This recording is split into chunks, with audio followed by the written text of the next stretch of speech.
Okay, let's just wait a few minutes for the others to join in. उस वक्त 15 थे, अभी 7 खाली आए हैं.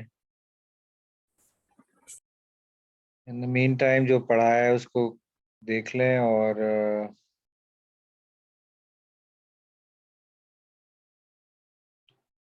कोई क्वेश्चन हो तो फॉर्मुलेट कर लें while the others join in.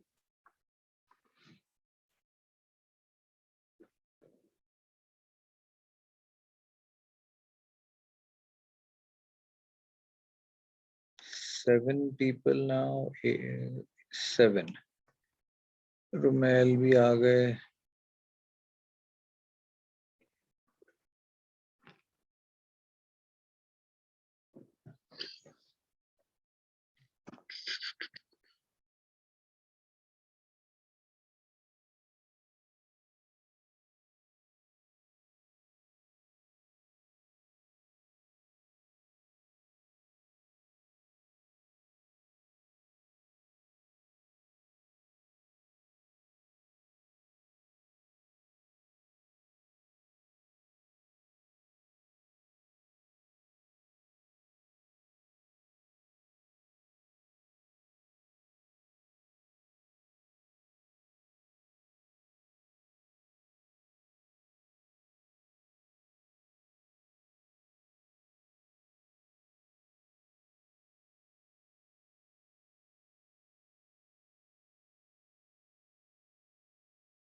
Okay, so we now have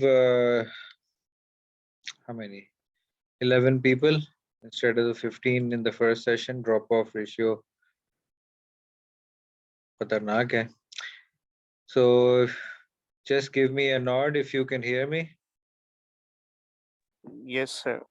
Very good. All right. So Yes, sir. जी हाँ ठीक है. So let us continue from where we stopped. Right. तो यहाँ हम बात कर रहे थे, इस लेवल पे आ गए थे कि स्टैंडर्ड पे सवाल हो रहा था, अगर वेरिएंस एक्सेप्टेबल नहीं है तो स्टैंडर्ड को सवाल किया जाएगा, क्वेश्चन किया जाएगा. अगर वेरिएंस एक्सेप्टेबल है तो once again according to this diagram do nothing, जिस पे मेरा आपसे सवाल होगा कि क्या डू नथिंग जो है वो सही है या कुछ और किया जाना चाहिए.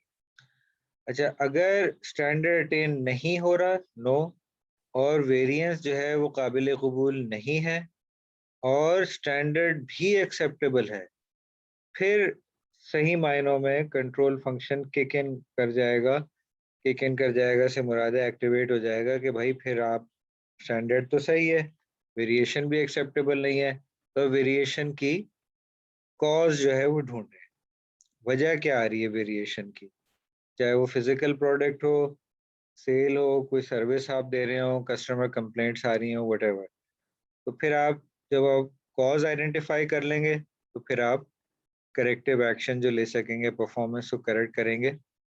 और हर केस में अगले साइकिल का फिर इंतज़ार होगा कि अगले हफ्ते, अगले दिन, अगले महीने, अगले क्वार्टर, अगला साल, डिपेंड करता है कि आपका कंट्रोल का साइकिल किस चीज़ का कितना लंबा है. तो फिर आप नेक्स्ट साइकिल में मेजर करेंगे परफॉर्म. साइकिल से मुराद है, देखें इस साइकिल सर्कल में जो है चीज़ें जा रही है, ठीक है ना. और करेक्टिव परफॉर्मेंस के भी हमने देख लिया, दो मेजर्स हैं, इमीडिएट और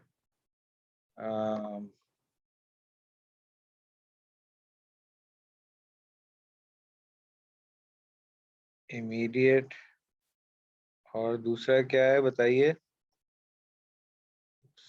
तो गायब भी हो गया. Not the best way of writing it perhaps. Immediate और एनीबॉडी, दो क्या किस्म के करेक्टिव एक्शंस हैं अभी किया है Basic. हमने, हैं Basic. जी, इमीडिएट और बेसिक करेक्टिव एक्शन. हाँ हाँ, ठीक है भाई. अच्छा, अब ये बताइए, सवाल जो मैं पूछ रहा हूँ थोड़ी देर से, कि ये जो डू नथिंग है, अगर स्टैंडर्ड अटेन हो रहा है, ये वेरिएंस एक्सेप्टेबल है, ये डू नथिंग सही है या ये इसमें कुछ हम बेहतरी ला सकते हैं.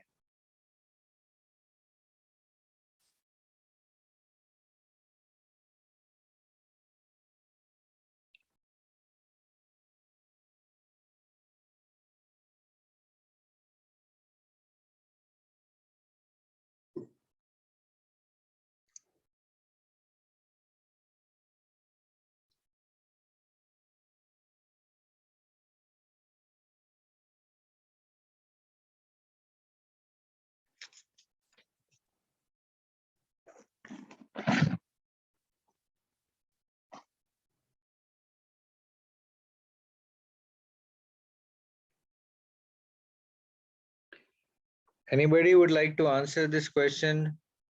ये डू नथिंग के जो सजेशन है ये सही है या गलत है?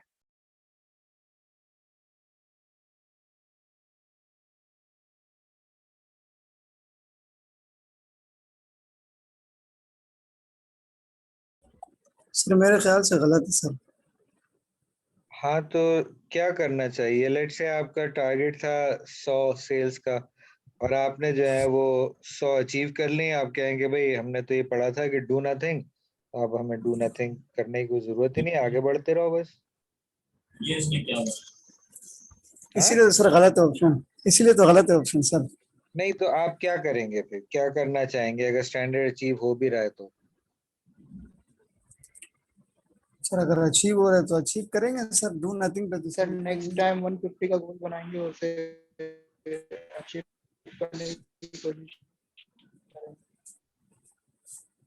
हाँ, तो ये बेहतरी के लिए, हाँ, तो मैं अग्री कर रहा हूँ आप लोगों से कि मैं ये कहूँगा कि लेट्स से लाइन कहाँ से बनती है कि अगर स्टैंडर्ड अचीव हो भी रहा है ना, तो फिर भी आप ये सवाल पूछें कि क्या स्टैंडर्ड एक्सेप्टेबल है या नहीं है। तो ऐसे कई केसेस हैं कि एक सेल्समैन था, वो 10 साल तक अपने टारगेट्स मीट करता रहता था, तो कंपनी उससे बहुत खुश थी और उनको बोनस देती रहती थी, इंक्रीमेंट देती रहती थी।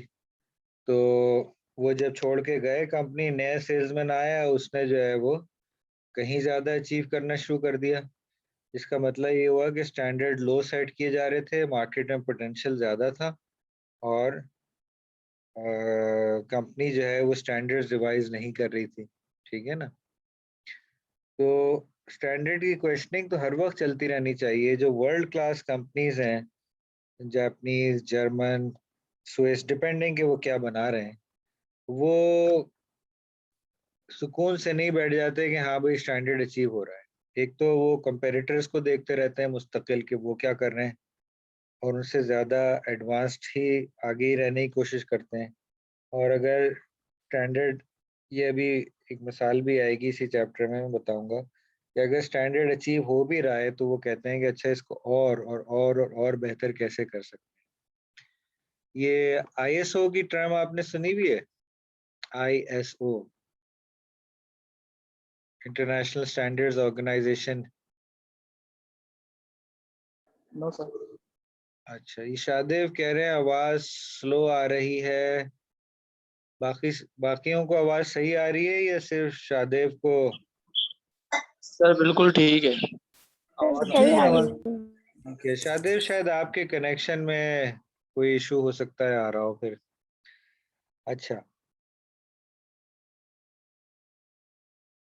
तो जो वर्ल्ड क्लास कंपनियां हैं, वो उनका जो स्टैंडर्ड होता है वो खुद होते हैं, वो सबसे आगे होते हैं, तो उनको अपनी ही पास परफॉर्मेंस से बेहतर करना होता है। तो अगर ये किताब की दी हुई एडवाइस को फॉलो करने लग जाएं कंपनियां, तो वो तो फिर जो अचीव कर रहे हैं बस उसी पे रहें, फिर आगे बढ़े ही ना।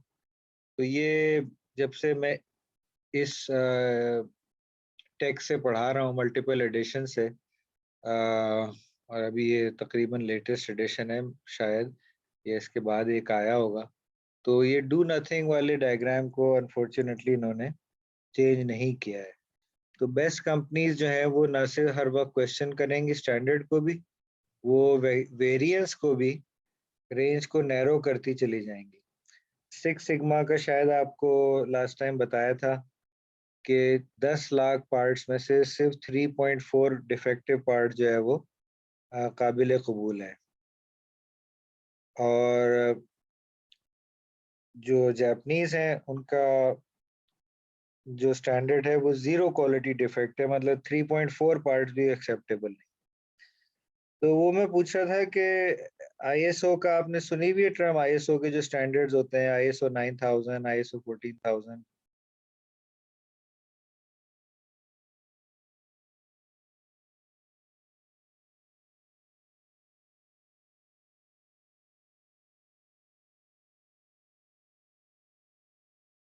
यस सर, सुनी तो है, मगर ये समझ में नहीं है क्या।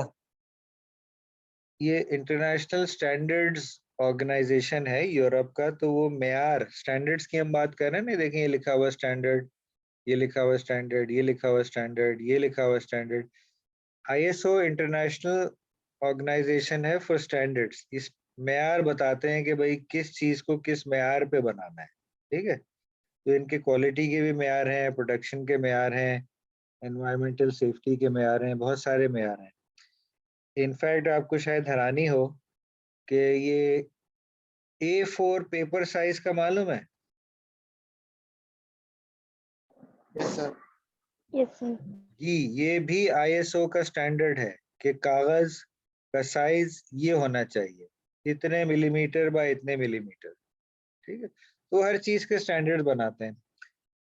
तो टोयोटा ने ये आईएसओ के स्टैंडर्ड्स अपनाए और फिर उन्हें अल्टीमेटली रिजेक्ट कर दिया ये कहकर कि ये हमारे लिहाज से काफी नहीं है, हम इससे भी आगे। तो सर टोयोटा, आवाज बहुत स्लो आ रही है। ये कौन बोल रहा है? सर मैं बोल रहा हूँ शाहदेव। शादेव, आपके कनेक्शन का शायद कोई इशू है। ये सवाल मैंने अभी बाकी क्लास से पूछा था, उनको आवाज मेरी सही आ रही है, जिससे लगता सर ही है। आवाज सही आ रही है पर स्लो आ रही है सर। तो वॉल्यूम बढ़ा लें अपने डिवाइस की, ठीक है? जी सर, वो विक्रम बोल रहा है रिक्वेस्ट कर लें। वेटिंग एरिया में तो कोई है ही नहीं, कहाँ से एक्सेप्ट कर लूं? सर मुझे तो मैसेज कर रहा है कि सर को बोलो। हाँ, तो उससे कहना कि बेटे आओ तो सही, क्लास में ज्वाइन तो करो, फिर एक्सेप्ट करूंगा ना। जी कह दें उससे। अपने डिवाइस की जी वॉल्यूम बढ़ा लें ताकि मेरी आवाज ज्यादा आने लगे, मैं ऑलरेडी काफी जोर से बोल रहा हूँ। अगर औरों को भी आवाज जी लो वॉल्यूम, स्लो नहीं लोअर वॉल्यूम की आ रही है, या मैं स्लो बोल रहा हूँ आहिस्ता आहिस्ता, तो फिर आप मुझे बता दिएगा ताकि मैं तेज तेज और जोर जोर से बोलने लगूं। नहीं नहीं सर, आस्ता आस्ता। ठीक है भाई। तो टोयोटा ने क्या किया? ठीक। टोयोटा ने कहा कि आईएसओ जो कि बैनुल अक़वामी स्टैंडर्ड है, हम इससे आगे जा रहे हैं। आईएसओ हमारे लिए नाकाफी है। उसका आगे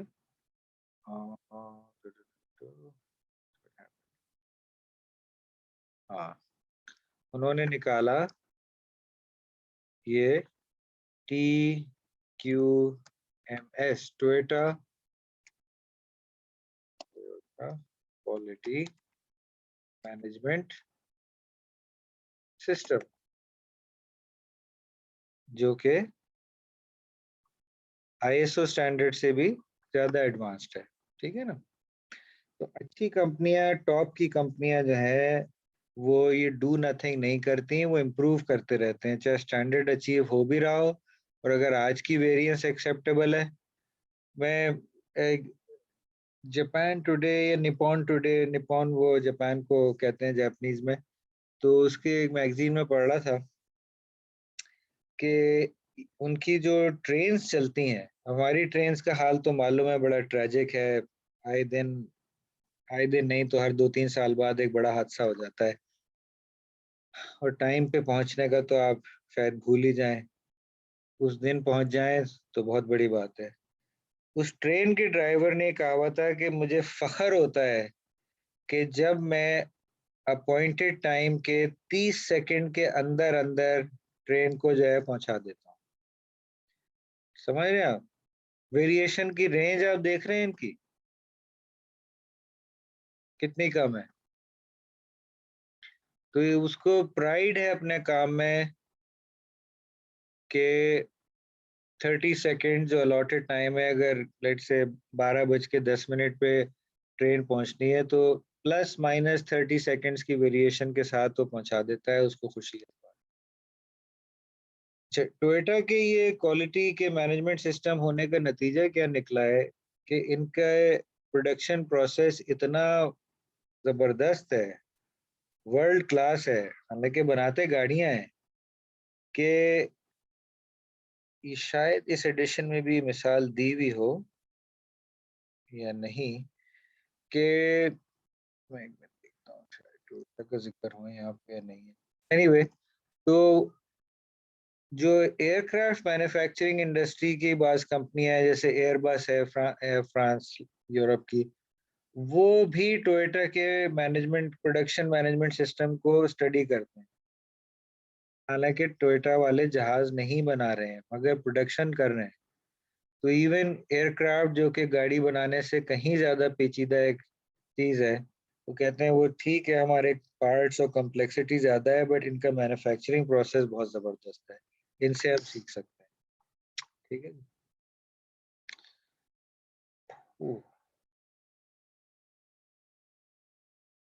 अच्छा, फिर ये कुछ इस्तिलाहात हैं जो जिसमें डिस्टिंग्विश करना आना चाहिए, थोड़ा सा ओवरलैप भी है, डेफिनेशंस हैं।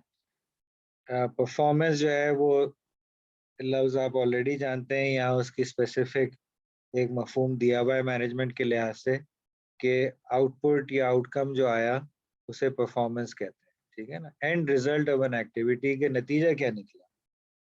तो बातें करना और खाली प्लानिंग करना और तकरीरें झाड़ना तो बहुत आसान है, ये तो हम रोजमर्रा टीवी पे भी देखते रहते हैं।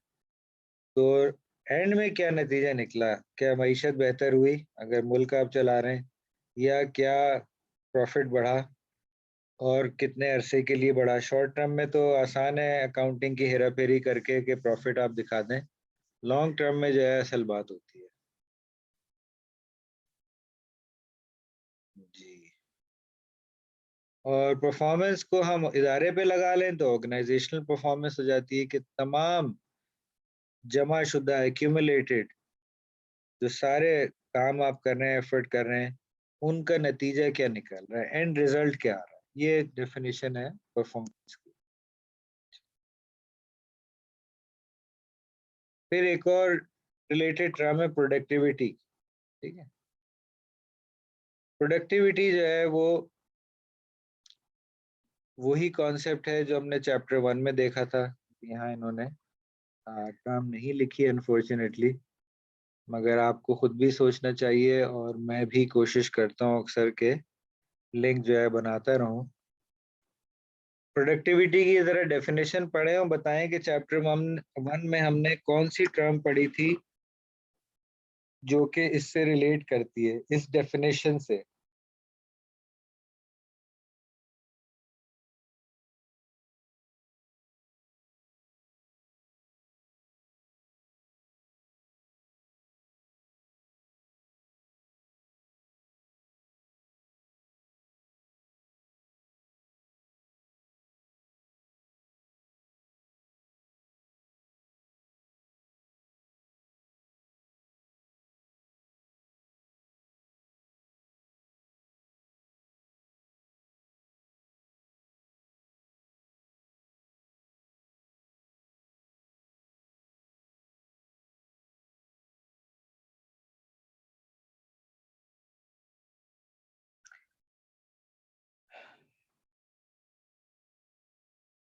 Anybody would like to answer this. Productivity की डेफिनेशन देखते हुए कौन सा कॉन्सेप्ट हमने किया था जिससे लिंक करता है।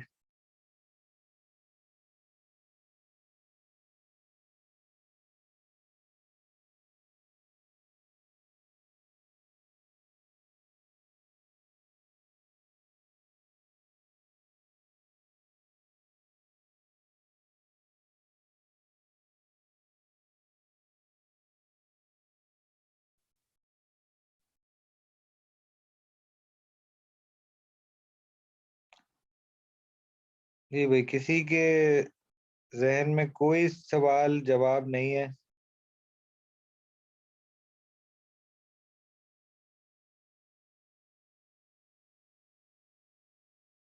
प्लानिंग।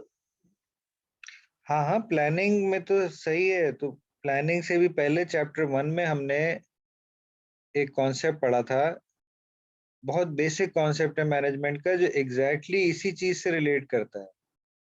ये हिंट यहाँ दिया हुआ है। इनपुट और आउटपुट से रिलेटेड क्या कॉन्सेप्ट पढ़ा था हमने।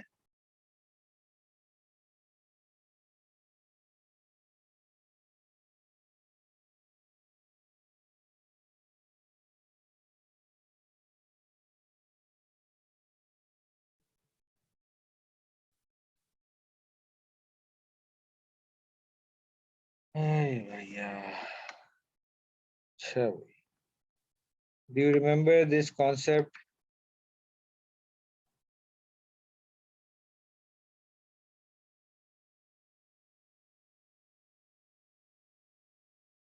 एफिशिएंसी और इफेक्टिवनेस याद है किसी को? जी यस सर। यस हाँ, सर। तो एफिशिएंसी का कॉन्सेप्ट की क्या डेफिनेशन थी?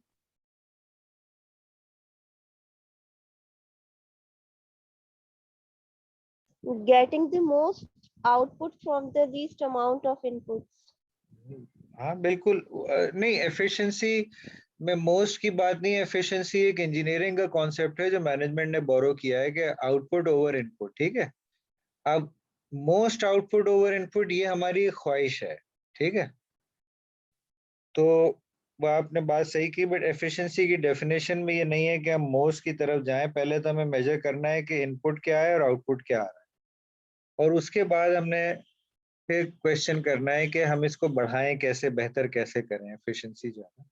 तो प्रोडक्टिविटी की जो यहाँ डेफिनेशन दी हुई है वो वही कॉन्सेप्ट है जो कि एफिशिएंसी में था, सिवाय यहाँ इन्होंने स्पेसिफाई कर दिया है कि जो आउटपुट है वो है गुड्स या सर्विसेज जो आप प्रोड्यूस कर रहे हैं, उसको आप यूनिट से मेजर करें, सेल्स में मेजर करें, जिस तरह से भी मेजर करना चाहें। ओके, परफॉर्मेंस हो गया, प्रोडक्टिविटी हो गया, और ये मेरा स्क्रीन अब चलना बंद हो गई है for some reason. Okay, let me restart my PDF.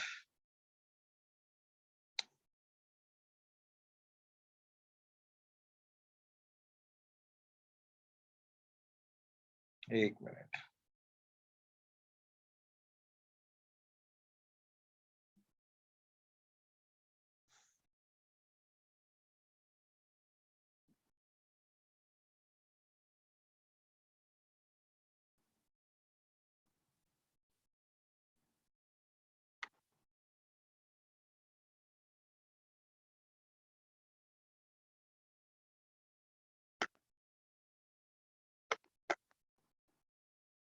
Okay, there's some trouble with my PDF program.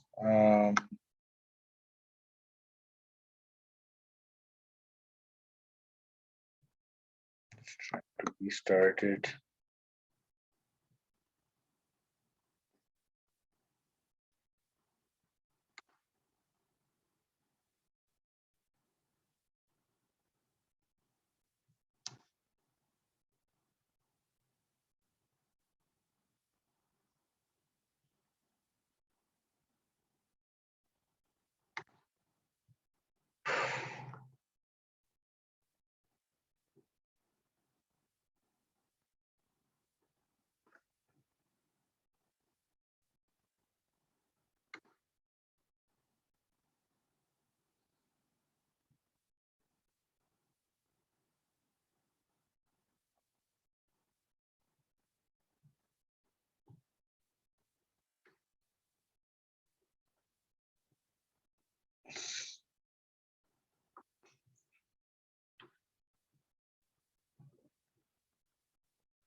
Okay, I'm having some difficulty accessing the PDF program.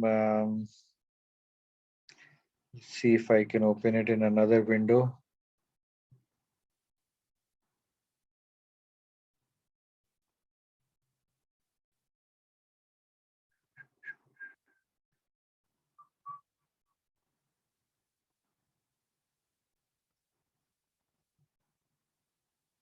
Okay. All right, we're back in business. Hmm.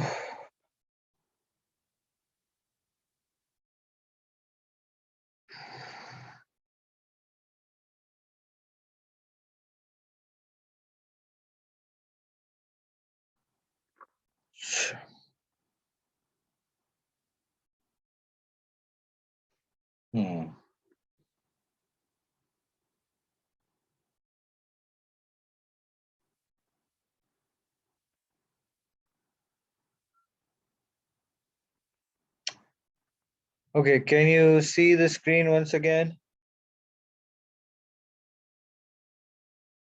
Yes, sir. Yes, sir. Okay, great. तो हम performance और productivity की बात कर रहे थे, वो comments यहाँ डिलीट हो गए for because of the program malfunctioning. तो ये देखें यहाँ जैसे अभी मैंने लिखा था एफिशिएंसी ये हो गया, ठीक है, और इफेक्टिवनेस तो उन्होंने आउटराइट लिख ही दिया, खाली हमने इफेक्टिवनेस पढ़ा था चैप्टर 1 में, यहाँ उन्होंने उसको ऑर्गेनाइजेशनल इफेक्टिवनेस जो है वो कर दिया है। Again my charging is creating a problem. Anyway, तो एफिशिएंसी तो ये है कि कितना आउटपुट आया है कितने इनपुट से, ठीक है। इफेक्टिवनेस का जो सवाल होता है वो ये होता है कि जो आउटपुट आया वो मुनासिब था या नहीं था, यानी जो हम चाहते थे वही था या नहीं था। तो another way to look at this is to think कि efficiency is doing things right, सही तरीके से करना, और effectiveness को कहते हैं कि doing the right things, सही काम करना, सही काम को सही तरीके से करना। This is a way of looking at efficiency and effectiveness, ठीक है। तो आप गलत काम को भी बहुत अच्छे तरीके से कर सकते हैं, ठीक है ना। तो मैनेजमेंट में यह है कि आप सही काम को सही तरीके से करें, सही काम करना effectiveness, the right thing, and doing it the right way, ये एफिशिएंसी है। तो कंट्रोल से ताल्लुक है क्योंकि आप आउटपुट देख रहे हैं। ओके,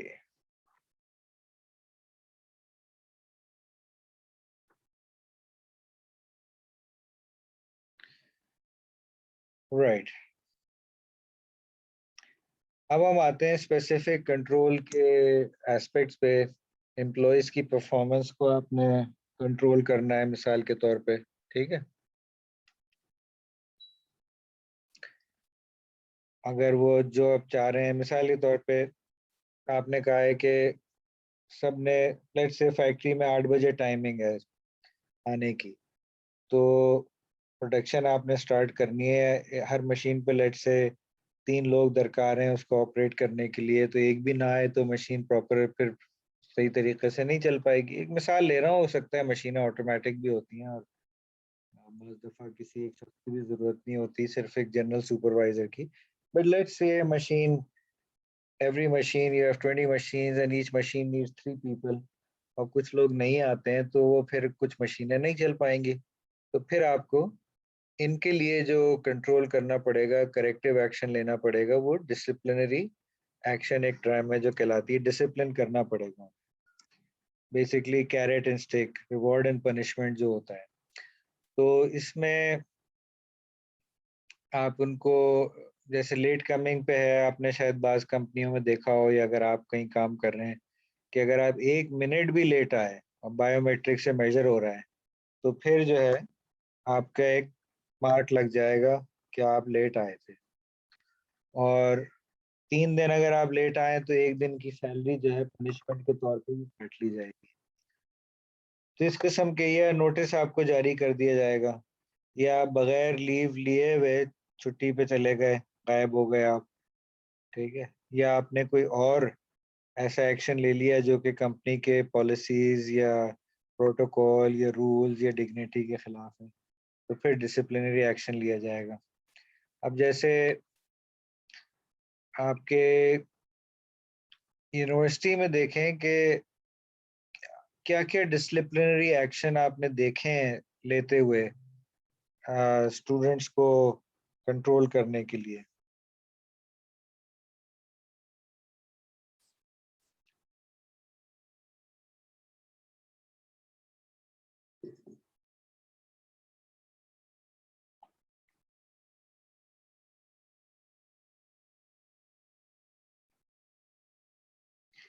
हमें anybody, Naveed Ahmad, Naveed Ibrahim, miss Neha, नूरलैन, rice, रिदा, रुकैया, साइका, सलाह, संदल, शादेव,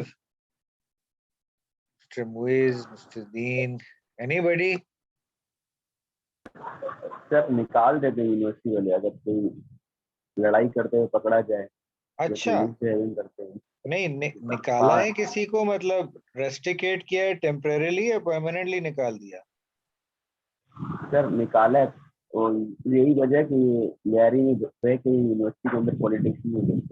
अच्छा, नहीं परमानेंटली निकाला है। कोई ऐसे हुए हैं आपके यहाँ स्टूडेंट लाइफ में देखते हुए कि झगड़ा हो गया हो तो स्टूडेंट को यूनिवर्सिटी से ही निकाल दिया? सर जो शुरुआत करता है, अगर वो उसके खिलाफ सबूत मिल जाए तो उसे निकाल देते हैं, निकाले हैं। अच्छा, हाँ तो यूनिवर्सिटीज के पास ये राइट होता है, एक हफ्ते के लिए सस्पेंड कर दिया, एक सेमेस्टर सस्पेंड कर दिया, या बहुत ज्यादा सिवियर कोई एक्शन है तो फिर उसे यूनिवर्सिटी से निकाल भी दिया जाता है। ये तो चले निकालने का हो गया। और क्या डिसिप्लिनरी एक्शन आपने देखे? क्लासरूम में सोच लें, एग्जामिनेशन के हवाले से सोच लें, एग्जाम में बैठने के हवाले से सोच लें, अटेंडेंस के हवाले से बता दें।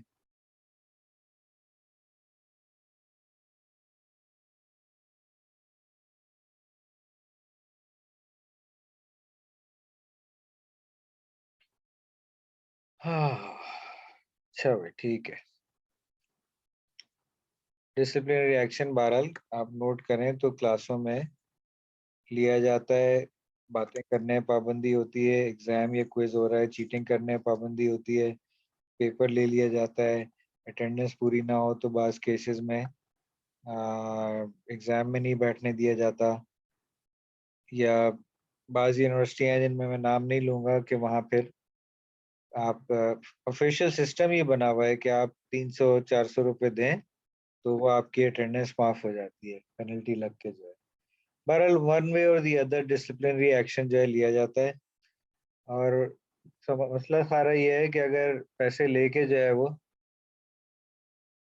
ये नवीद अहमद साहब, नवीद अहमद साहब आखिरी मिनट में आप आ रहे हैं क्लास में।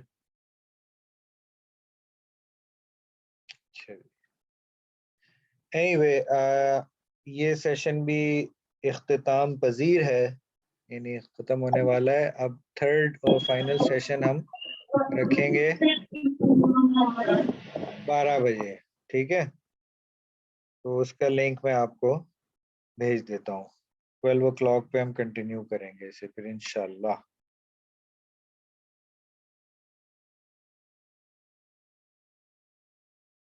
तो अपने रेस्ट कर लीजिएगा, थोड़ा सा दिमाग फ्रेश कर लीजिएगा, और फिर ताकि कुछ पार्टिसिपेटरी सेशन